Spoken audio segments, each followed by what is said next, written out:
Welcome to the Moats show. So today, I'm going to give an update on the AB situation. So recently tweeted out a picture today on the social media that he had a great meeting with Mr. Rooney today.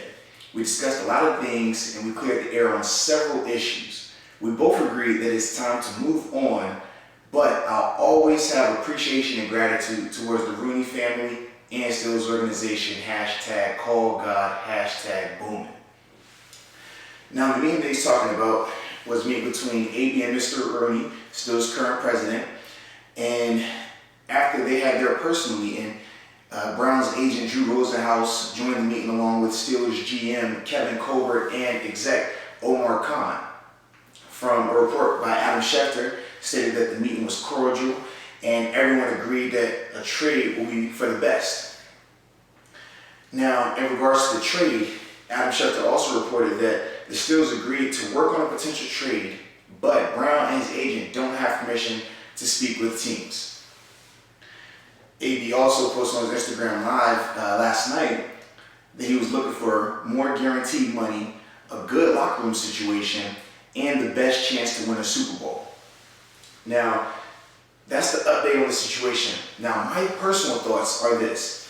I'm extremely happy that AB and Mr. Rooney finally met. I felt like Mr. Rooney was very deserving of that meeting just because of the respect that he's earned throughout this league as an owner, the way that he's handled certain situations, and the fact that he is the reason AB is in the NFL. He was the person that gave him his shot, drafted him in the 6th round.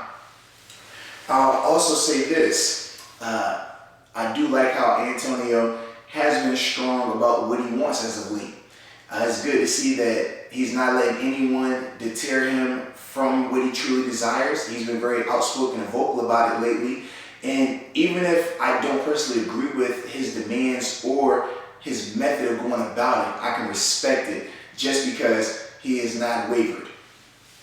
Now, in regards to who wins in this situation, I really feel like it depends on how the trade plays out. They both win if the Steelers get great compensation for him and AB gets a new contract with a new team just has a great situation going on. I feel like that's a win-win for both. I do think that if AB ends up in a bad situation or doesn't get that guaranteed money, it's obviously going to be a loss for him. And on the contrary, if the Steelers don't get top-notch compensation for him, I feel like it's going to be a loss for them as well. They need to at least get a 3rd-round pick just because of the talent that he possesses, the productivity that he's had throughout his career. He's still 31 years old, so it's an argument that could be made that he still has a couple more years of prime years. So I feel like a 3rd-round pick is the minimum if you're the Steelers organization. Now, if the Steelers are forced to release him, then that is definitely a loss because you will not be getting the compensation that you truly should be receiving for AB. Now, when we think about the market for AB, it's definitely a market. It's a huge market when I think about the talent that he possesses, the productivity. Like I say, he's 31. But with that being said, it's a double-edged sword because you know that you only have a couple more years left, potentially, of prime AB. Also, when you are another team and you know that the Steelers are going to be parting ways with AB, you have to decide, okay, what am I willing to give up, or do I want to wait them out to see if they potentially release him? That's another thing that's going to play into this trade. Lastly, when you just see how everything has played out with AB, how you could view him potentially being a bad locker room guy, all of that plays into this, and the fact that he wants a contract with more guaranteed money in it. All of those factors play into this situation, and I feel like all of them are going to have a unique impact on his trade market. I will say this, though. From the Steelers' perspective, yes, they're losing a great player. Yes, they're losing a multi-year, 1,000-yard receiver, 100-plus reception guy, led the league in touchdowns last year, obviously. But all is not lost for the Steelers. When you think about what they have offensively, they still have a ton of weapons. You have Juju, who's emerged in this league as one of the top receivers, who's not even in his prime yet, so he's still going to continue to grow and develop. You have James Conner, who's coming off of a Pro Bowl season, And potentially, depending on how the Le'Veon Bell situation plays out, you still have another weapon right there that could potentially come back.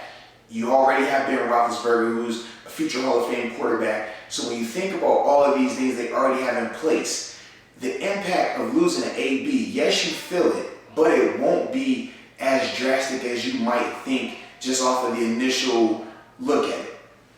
I will say this though, the impact potentially trading AB does have on the Steelers is through the draft. Now, initially, I would have said that the most pressing need was going to be replacing Ryan Shazier. The linebacker position, I felt like, is what they need to really focus on. But when you think about losing an AB, you're thinking about the productivity that comes along with that spot. It's hard to just lose that and not feel that you have to replace it. So, receiver could become more of a pressing need than the linebacker spot initially at the beginning of the draft, or they could address it through free agency. So it'll be interesting to follow how this situation progresses, what they decide to do going forward, what they receive for a trade for Antonio. But like I said, we're all going to be focused on it, we're going to be following it, and I'll provide you with an update as things, as more information becomes available. So until then, thanks for watching, and always, baby, peace!